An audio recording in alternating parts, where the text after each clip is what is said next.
welcome Marianne Harding from Norway. I understand that she's a multilinguist.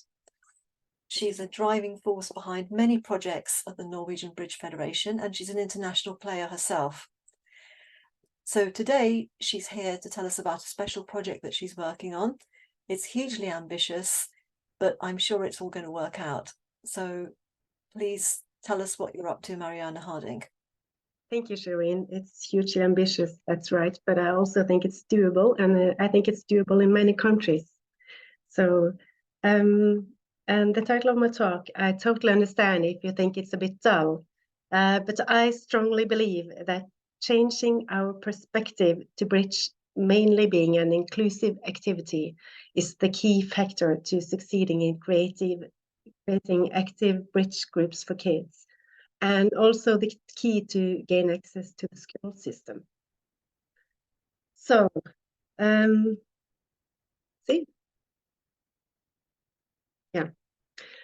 today I would like to talk about the project in capital letters, which is that we will give a bridge introduction to 10,000 sixth graders within 3 years.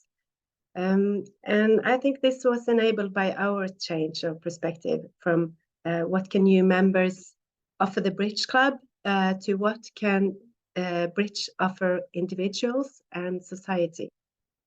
So the other day, a mom came up to me expressing her gratitude for the Bridge group. Her son has special needs and cannot always compete with the others in other activities.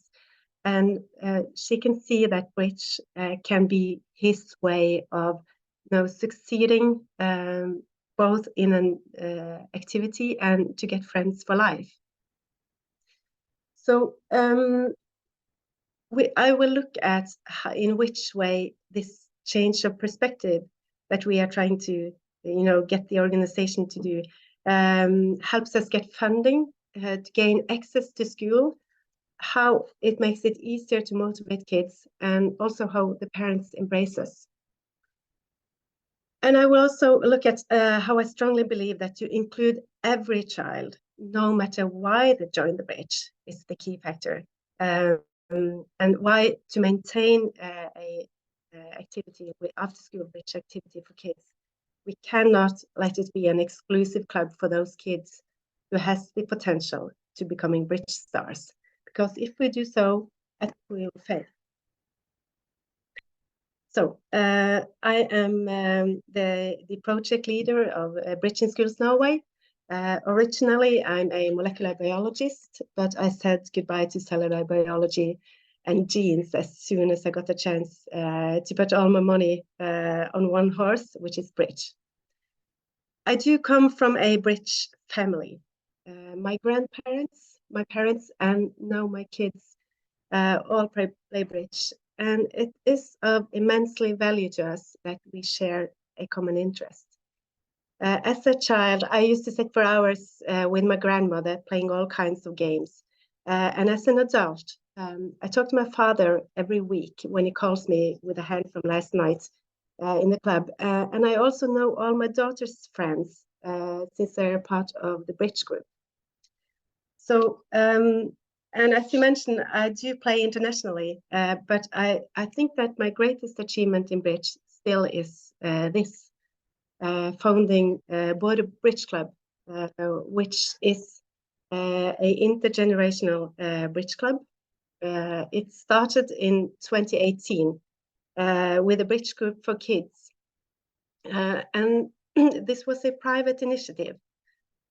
But it turned out so well that we have now made it the model for the Bridge in Schools project.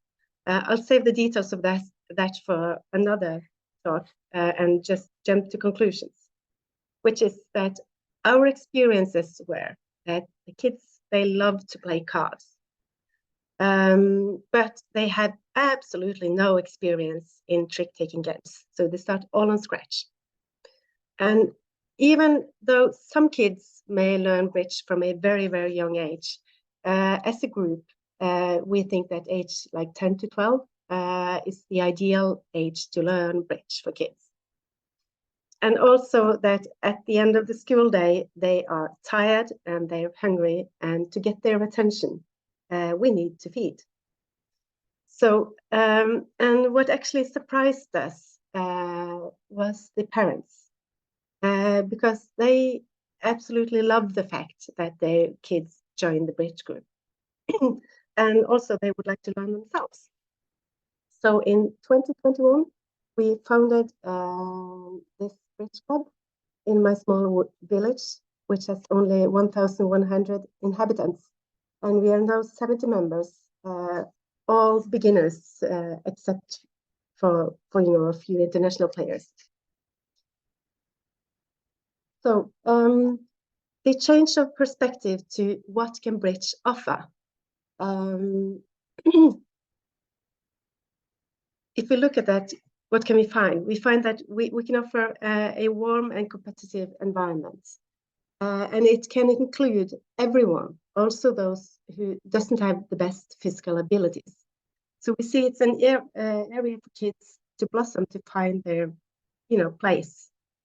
It's also 2 screen-free hours, which is not, as parents, we love that.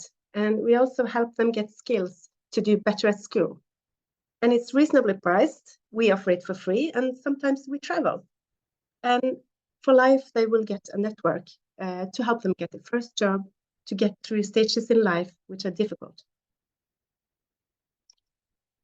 So what we thought was that this must be good. So how can we offer this to every child? So we wanted to create a national project. And we also saw that we had to change our way of teaching bridge to suit the kids, because they started on a totally different level than the adults. They have no previous experience, so we had to change it. And being part of the school system is a too big goal for us. So we aim to collaborate with the schools, offering an after-school activity as a prolongation of the school day. But we need a method to meet the kids and show them bridge, because they don't know anything about bridge. So we have to get access to schools to show them. And finally, we need funding. So in short, we formulated the project, we applied for funding, and we started March 2023, because we got the funding on our first try. Thanks to Sparebankstiftelsen DNB. So we are currently running a project where we will introduce 10,000 sixth graders to bridge within 3 years, and establish after-school activity with bridge at 15 schools in 2023 and another 10 schools in 2024. So to do this, we have to gain access to schools. And there are some differences in what kids learn at school in Norway, in Poland, and France. But there must for sure be many similarities too. So bridge is an excellent tool for teaching many parts of the curriculum. You learn social skills, algorithmic thinking, statistics, etc. So in Norway, the teachers have the freedom to choose their method for teaching, and thus may choose to include bridge as a method, not as a subject, but as a method for learning other skills.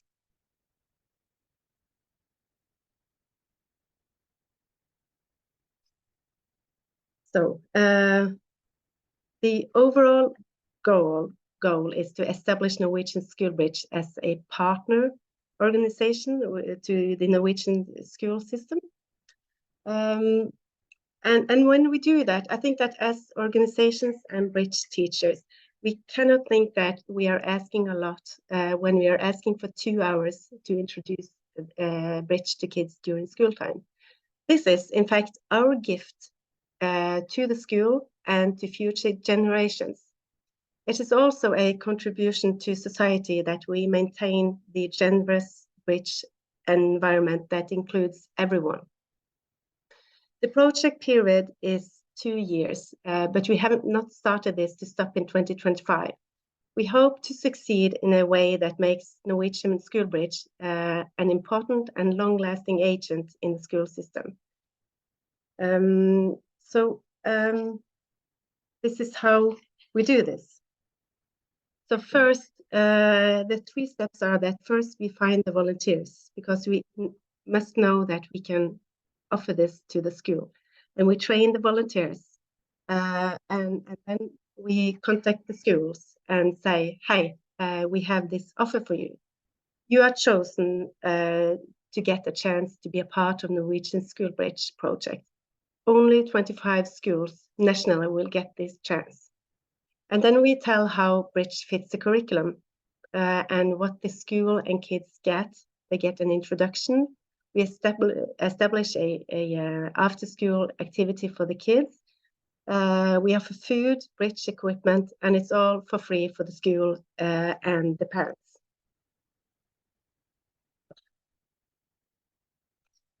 So when we get to the school, we are careful not to ask too much. 2 hours for an introduction class, mandatory for all pupils, is enough to give the kids a feeling of the game, if they think they would like to join or not. Some schools have chosen to have it during school time, like a 10-week course, but that's not what we aim for. That's like a bonus. And it is absolutely necessary to get these 2 hours to catch their interest, because no one will attend to an activity of something gibberish they have never heard of. So the goal is to motivate these kids to join. So the effects of changing our perspective from what can new members offer us to what can we as Bridge Club offer society, as the message is much better received. A few years ago, we used to think like, how can we get kids to play bridge? And how can we encourage parents to bring the kids to youth camps? When we changed our perspective to these are the skills and activities we offer your child, it will be rewarding and fun, both in the short and the long-term perspective. The message was much better received. When we talk about the benefits of Bridge, you get a local and global network, you get better social skills, you train your problem-solving skills, you're training math, you get to travel, you get new friends. Some studies indicate the delay of dementia when you're older. When you talk about this, society sees and accepts Bridge in a new way. And it's also a lot easier to get funding. So when we start the Bridge Club, it's really important to involve the parents, because they are such a golden resource. We work actively to include parents of the kids who has joined the Bridge group. And it's important to establish a method of communication that works for you. We have an app that we recommend, but it's not mandatory.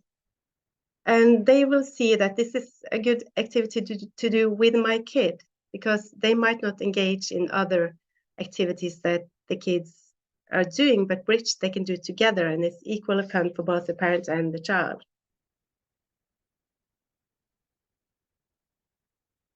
It is quite different to teach children than to teach adults. First of all, adults have more experience, both generally and in taking games. They have more basic knowledge. And when we start these Bridge groups, we will get a very varied group of kids. And we have to embrace that. If we look around our local Bridge Club, will you ever find a more diverse group of people? So, and the kids start their learning journey at a very different stage than an adult. They don't know the name of the suits. They don't know the ranking of the cards, and we have to accept that. And we have to start where the child is and realize that we have to learn one thing at a time. And we start practicing the name of the suits. And also, adults have the ability to regulate their feelings. But if a kid is bored or happy or angry, you will not miss it.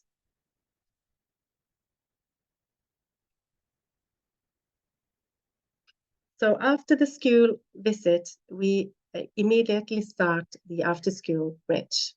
It is a prolongation of the school day. Some countries have school all day from morning till afternoon. In Norway, they normally finish around 2 o'clock. So we have the after-school activity from 2 o'clock till like 3:30, approximately. So in Norway, and I believe in most other countries, we have a lot of retired members. And that is in some ways a weakness of the organization.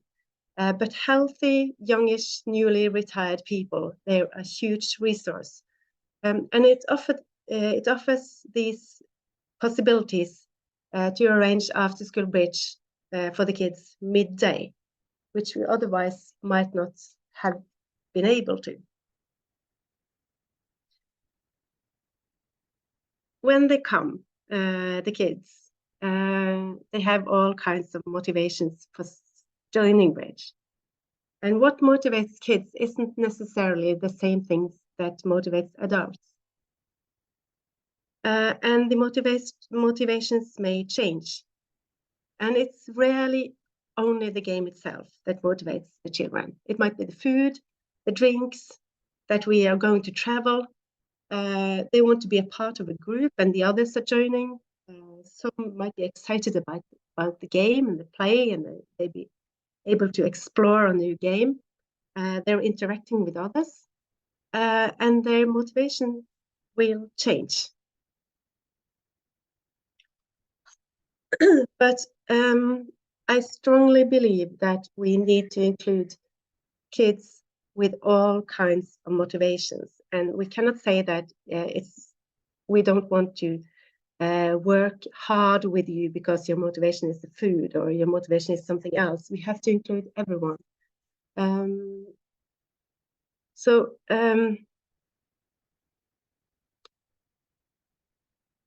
When you explain what a sequence is and why leading the top card to communicate and collaborate better with partner, the kids with high learning potential will catch this relatively fast.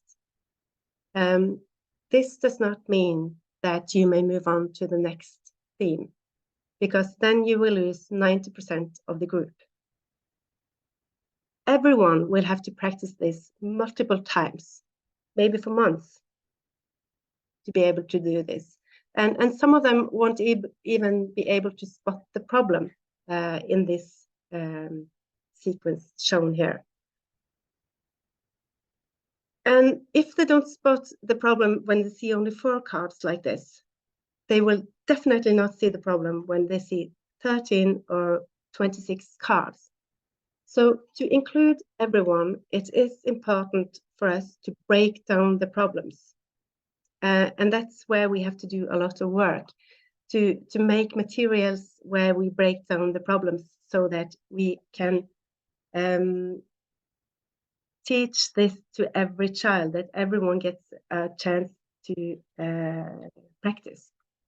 So we have made this deck of cards. It will be presented on the officers seminar in February. So if anyone is going there, the EBL officers seminar, so we will present this. So if you look at this problem, you have ace king of spades and king queen of hearts. And east leads top of sequence, the queen of spades. So North's task is to win 3 tricks. And this is hard, and it has to be practiced multiple times. I would say when I've tested this, it's like 1 out of 5 who will manage to do this right the first time.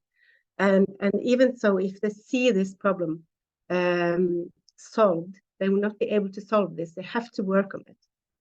So, and we have made this deck of cards, so you can make this problem and you can make different versions of this. So like you can move the King of Spades to dummy, or you can move the Queen of Hearts to dummy, so that it's the same problem, but it looks different. So everyone can get a shot at it, the same problem. And it's also more difficult when you split the honors than when you have them all in one hand. And in that way, you can differentiate and can give someone who's struggling the easier problem and the other one the harder problem, and they will not notice what you're doing. So these are some of the tools we are developing to break down problems. On the left side of the screen, you see from our website, we have some quizzes. And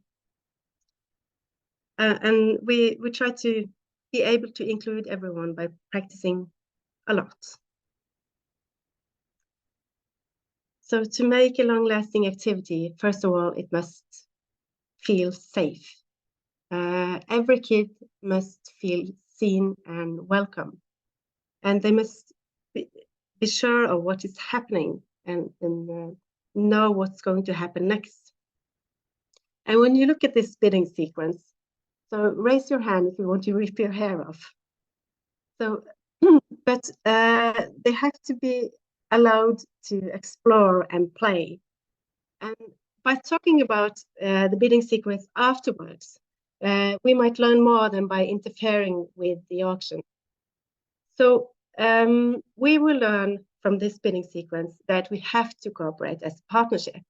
You will fail if you keep insisting on your suit. And we have to learn to adjust to others. And as opponents, we learn to critically assess information given by others. So will opponents really make 6 hearts in this sequence? And someone will lose and someone will win. And we have to learn fair play and gracefully accept any loss or win.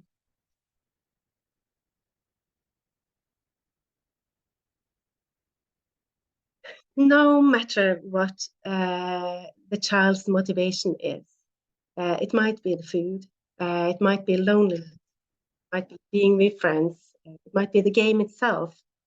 We need to see and accept and include every child.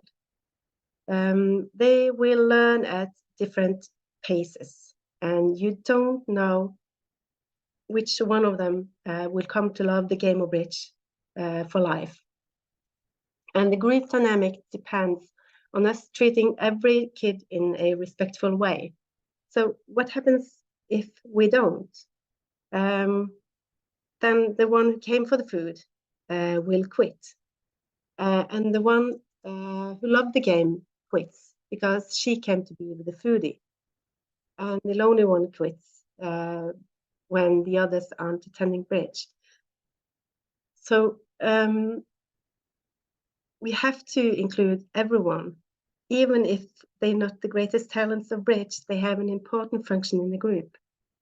And also, we have to succeed on this point to include the children with special needs and the children who are struggling, because that's why the parents and the school embraces us. And that's why the kids love coming to bridge.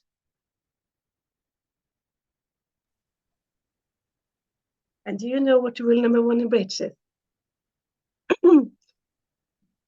In our group of kids, one of my helpers wanted to tell the kids a story about how if he forgot number 1 in bridge. And to him, rule number 1 was to take tricks. So he started to tell the story and he asked the kids, do you know what rule number 1 in bridge is? And every child raised their hand, and a couple of them reached their hand so high it almost came loose from the shoulder socket. And he asked one girl who was about to burst to tell the answer. And she sighed of relief and said, to have fun. And all the kids sighed of relief and nodded. So that was the most important part for them. So if you would like to do this, this is the recipe. So first of all, you have to change your perspective to what can Bridge offer the kids, the school, and the parents. And you have to know this by heart, what we are offering. And then you have to read the curriculum truly. You have to find the exact parts where Bridge fits, and it might fit in many subjects. And you have to make a document that you know and that you can show to the school. And you have to get funding, most likely. And there will be foundations. There might be some heritage. It might be members who can donate. It might be government. It might be the EU. They have some funding possibilities. So, and then you have to make a rough plan for your project. We got funding from Sparbankstiftelsen DNB, but it might have been any other of these foundations in this list. And this is the first time we have ever applied for such a project. And it was instantly approved because Bridge ticks on every criteria they have, like it's inclusiveness, it's for all, it's mental health, it's education, it prevents economic alienation. So I don't know if every country has these foundations, but I didn't know we had them. And I was just recently aware, and I believe it's likely that others have them too. So, our change of perspective allowed us to get funding for this, to us, unique project. It allowed us also to find new volunteers with other motivations than the volunteers we had before. And it allowed us to be accepted by the schools and by the parents and by the general society around the school. And also, I think this has to be proven. It allows us to be able to run a sustainable after-school activity with Bridge for kids. So thank you. Thanks, Marianne. That was fabulous. It was great to hear about all of that. There's quite a lot of questions. I don't know if we'll have time for all of them. We are going to be willing to overrun by maybe 5 or 10 minutes, as this is the last session, and we've also had 6 speakers in this session rather than 5 in the previous 2. So if people are okay with that, we will maybe go on till perhaps 5:10. But obviously if people need to leave, that's fine. But just to give you a chance to answer a couple of the questions that have come in. So Erikos asks, and I know you've covered this, he asks how you motivate so many kids to take part. I guess what he's getting at is in that 2 hours that you have in school time to commit, what do you do? What's your secret of success in that 2 hours that enables you to get the kids to follow through with your after school activity? Well, I think the secret is that we start we start at their level. We're starting by telling the names of the suits and the ranking of the suits, and the goal is to take tricks. And then it's a very practical session. So we start playing Bridge after like 5 minutes. They all have cards in their hands. And we also have some tools to help them sort their cards.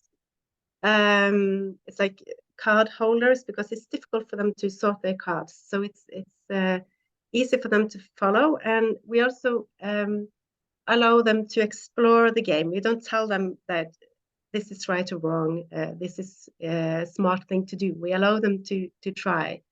So they get cards in their hands after 5 minutes. And then first they play individually, like one-on-one. Just learning the basic of trick-taking games. And then we introduce partnership, which they love. And we have learned from Denmark. And sometimes you also run a competition, like how many tricks will North, South get on board number 1, and how many will they get on board number 2? So it's not any magic. It's just plain fun introducing trick-taking games, and they love it.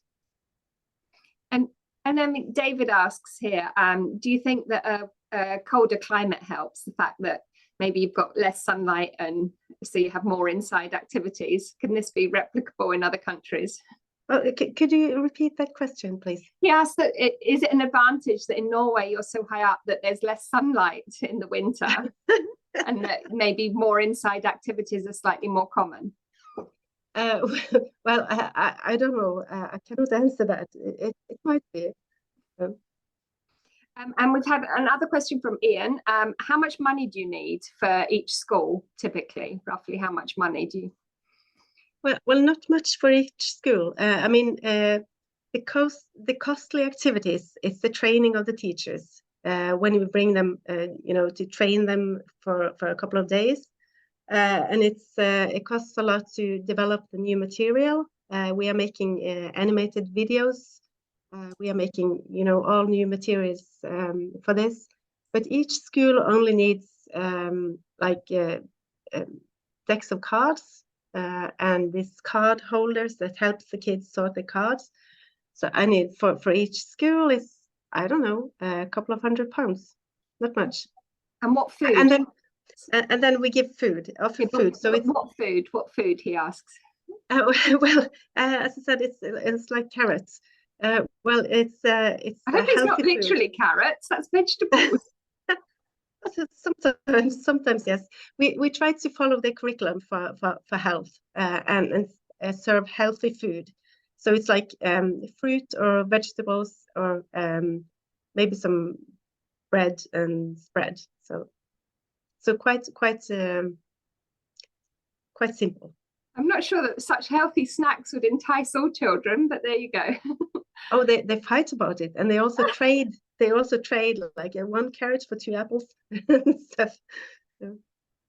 Well, certainly, BAMSA is delighted that you're part of a case study for this next project that is starting very soon of Bridge Youth and Schools. So we're going to be delighted to work with you. Do you have any views on your challenges, the challenges and opportunities of being involved in a research project?